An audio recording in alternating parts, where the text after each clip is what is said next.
नमस्कार। आज हम एक ऐसी शख्सियत पर बात करने जा रहे हैं जिनकी मृत्यु ने जैसे एक पूरे राज्य को रोक सा दिया था। हाँ बिल्कुल। 19 सितंबर 2025 की बात है। हाँ, असम में गायक जुबीन गर्ग के निधन की खबर आई और मतलब लगा जैसे वक्त ही थम गया। सही कहा। चाहे वो कॉलेज के छात्र हों, पुलिस वाले, ऑफिस जाने वाले लोग, मैंने सुना सबकी आंखें नम थीं। माहौल इतना गमगीन था कि सरकार को 3 दिन का राजकीय शोक घोषित करना पड़ा। और उनके अंतिम संस्कार में अरे जो भीड़ थी, कहते हैं भारत के इतिहास में शायद ऐसी भीड़ पहले कभी नहीं देखी गई। तो सवाल यही उठता है, जैसा हमारे स्रोत भी पूछते हैं, कि आखिर एक गायक के लिए, सिर्फ एक कलाकार के लिए लोगों का ऐसा हुजूम क्यों? हाँ, जाहिर सी बात है, वो सिर्फ एक गायक नहीं थे। हमारे स्रोत यही बताते हैं, वो असम के लोगों के लिए पता नहीं बहुत कुछ थे। बिल्कुल।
हाँ, बिल्कुल। आज हम इन्हीं स्रोतों के आधार पर जरा गहराई से समझने की कोशिश करेंगे कि जुबीन गर्ग असल में कौन थे।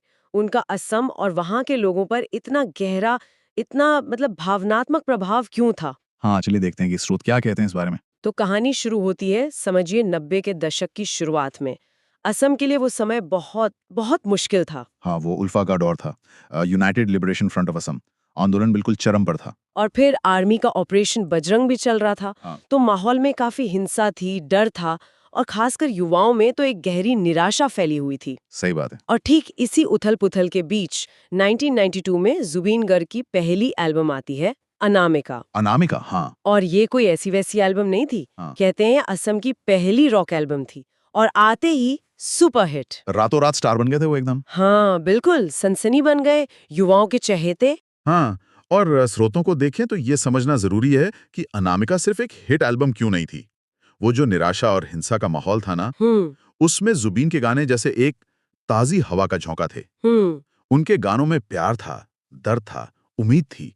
वो भावनाएं जो उस मुश्किल वक्त में कहीं दब सी गई थीं। अच्छा। हाँ, ऐसा कहा जाता है कि उन्होंने जैसे एक पूरी पीढ़ी को फिर से प्यार करना सिखाया।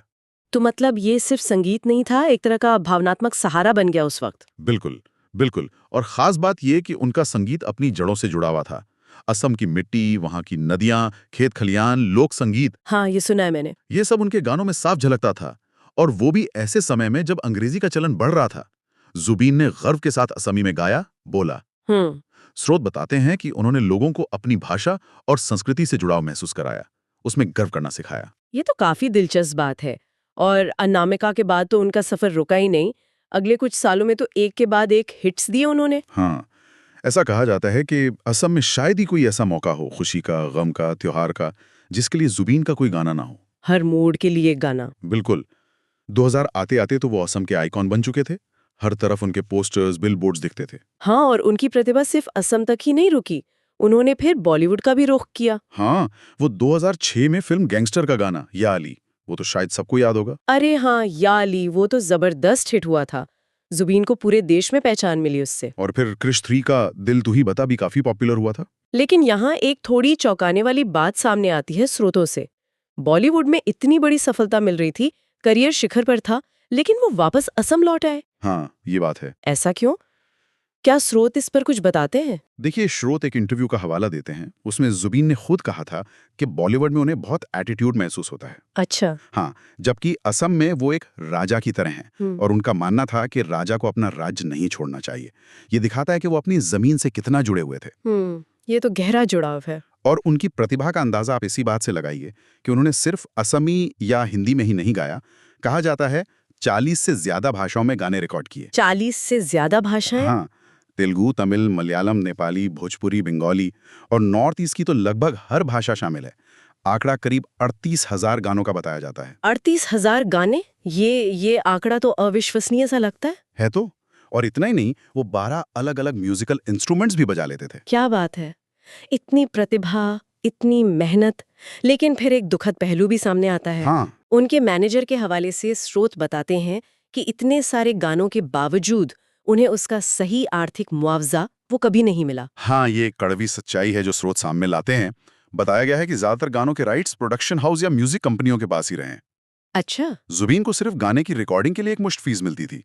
बाद में उन गानों से जो भी कमाई हुई, चाहे वो रॉयल्टी हो या कुछ और, उसका हिस्सा उन्हें नहीं मिला। अरे! स्रोत तो ये भी इशारा करते हैं कि कंपनियों ने कहीं ना कहीं उनके सीधेपन का या शायद बिजनेस की समझ की कमी का फायदा उठाया। उनका काफी शोषण हुआ इस मामले में। ये सुनकर तो काफी अफसोस होता है, इतनी मेहनत का सही फल ना मिलना। लेकिन शायद यही वजह है कि उनकी लोकप्रियता सिर्फ गानों तक सीमित नहीं रही। बिल्कुल। वो सिर्फ एक स्टार नहीं थे, वो लोगों के बीच के इंसान थे। उनसे जुड़े कई किस्से सुनने को मिलते हैं। हाँ, स्रोत बताते हैं कि उनका आम लोगों से जो जुड़ाव था वो कमाल का था। कभी वो सड़क किनारे मजदूरों के साथ बैठकर खाना खाने लगते, अच्छा। तो कभी किसी सब्जी वाले या रिक्शा वाले की मदद के लिए रुक जाते। और ये कोई दिखावा नहीं था, कहते हैं ये उनका स्वभाव ही था। और ये मदद सिर्फ छोटी मोटी नहीं होती थी, है ना? लोगों के घरों में शादी हो, किसी का अंतिम संस्कार हो, हाँ, किसी के बच्चे की पढ़ाई की फीस हो, या किसी को इलाज के लिए पैसों की जरूरत हो, कहते हैं उनके दरवाजे से शायद ही कोई खाली हाथ लौटता था। बिल्कुल। रोज उनके घर और स्टूडियो के बाहर मदद मांगने वालों की लाइन लगी रहती थी। इस बात की पुष्टि कई स्रोत करते हैं। असम में बाढ़ तो एक बहुत बड़ी समस्या है। हाँ, हर साल। जब भी बाढ़ आती, जुबीन सिर्फ बयान देकर चुप नहीं बैठते थे, वो खुद राहत कार्यों में जुट जाते थे। सही बात है। लोगों से कपड़े, दवाइयाँ, पैसे इकट्ठा करते और खुद जाकर बाढ़ पीड़ितों तक पहुंच जाते थे। और कोविड महामारी के समय का भी एक किस्सा है, जब अस्पतालों में बेड कम पड़ गए थे। हाँ, याद है। तब उन्होंने गुवाहाटी में अपना 2 मंजिला घर कोविड केयर सेंटर बनाने के लिए सरकार को सौंपने की पेशकश कर दी थी। क्या बात है! ये उनकी दरियादिली दिखाता है। और एक वाकया तो और भी ज्यादा दिल छू लेने वाला है। कुछ रिपोर्ट्स बताती हैं कि उन्होंने करीब 15 जरूरतमंद बच्चों को गोद भी लिया हुआ था। 15 बच्चे? हाँ, और इन्हीं में से एक बच्ची थी काजली। कहानी ये है कि एक दिन जुबीन कहीं से काम करके लौट रहे थे, तो उन्होंने देखा कि एक घर में एक बच्ची को, जो शायद घरेलू सहायिका थी, उसे बुरी तरह पीटा जा रहा है। अरे बाप रे! जुबीन रुके, उस बच्ची को वहां से निकाला, उसे गोद लिया और फिर उसके हक के लिए लंबी कानूनी लड़ाई भी लड़ी और जीते भी। हाँ, काजली की कहानी उनके मानवीय पक्ष को बहुत गहराई से उजागर करती है। ये सिर्फ पैसे से मदद करना नहीं था, ये तो किसी की जिंदगी बचाना और उसे संवारना था। सही कहा। इन्हीं सब वजहों से वो सिर्फ एक गायक या स्टार नहीं रहे, बल्कि लोगों की नजर में एक असल जिंदगी के हीरो बन गए थे। लेकिन कहानी का सिर्फ यही एक पहलू नहीं है। हीरो होने के साथ साथ उनके अंदर एक बागी भी था। हाँ, वो पहलू भी मजबूत था। वो सत्ता से, सिस्टम से टकराने से कभी नहीं डरते थे, चाहे वो राजनीतिक सत्ता हो या धार्मिक। वो खुद कहते थे, मैं एक रेबल हूँ, एक फाइटर हूँ। स्रोत बताते हैं कि वो क्यूबा के क्रांतिकारी चे गुएरा से काफी प्रभावित थे। और ये सिर्फ कहने की बात नहीं थी, उनके कामों में ये झलकता था। वो बिना किसी लाग लपेट के अपनी बात कहते थे। बिल्कुल बेबाक। सार्वजनिक मंचों से उन्होंने असम के मंत्रियों और नेताओं पर भ्रष्टाचार के आरोप लगाए और ये नहीं देखा कि कौन किस पार्टी का है, बीजेपी हो या कांग्रेस, सबके लिए। इतनी हिम्मत! हाँ, वो खुद को नास्तिक बताते थे। कहते थे, मेरा कोई धर्म या जाति नहीं है, मैं सिर्फ आजाद हूं। ये तो काफी बड़ी बात है, खासकर आज के माहौल में। और उनका ये विद्रोह सिर्फ राजनीति तक ही सीमित नहीं था, वो सामाजिक रूढ़ियों और भेदभाव के भी सख्त खिलाफ थे। हाँ, जैसे जन्म से ब्राह्मण होने के बावजूद एक किस्सा है कि उन्होंने 12वीं क्लास में ही अपना जनेऊ उतार दिया था अच्छा। और मजाक में कहते थे कि उसे मच्छरदानी में धागे की तरह इस्तेमाल करते हैं। अरे वाह। हाँ, और धार्मिक मामलों में भी वो ऐसे ही बेबाक थे। मई 2018 की घटना है। बॉलीवुड एक्टर गोविंदा गुवाहाटी के प्रसिद्ध कामाख्या मंदिर गए थे हाँ, मैंने पढ़ा था इसके बारे में। और वहां भैंस की बलि दी गई थी। जुबीन ने इसका जबरदस्त विरोध किया, कहा कि धर्म के नाम पर जानवरों की बलि बंद होनी चाहिए, कोई देवी देवता खून नहीं मांगता। यहाँ तक कि उन्होंने थोड़े गुस्से में कह दिया कि गोविंदा को भैंस की जगह खुद की बलि दे देनी चाहिए थी। ओह, इस पर तो काफी विवाद हुआ होगा। हाँ, हुआ तो था, लेकिन ये उनके निडर रवैये को दिखाता है। वो जो मानते थे वो कहते थे, चाहे नतीजा कुछ भी हो। बिल्कुल। और इसी निडर रवैये ने उन्हें एक कार्यकर्ता भी बनाया।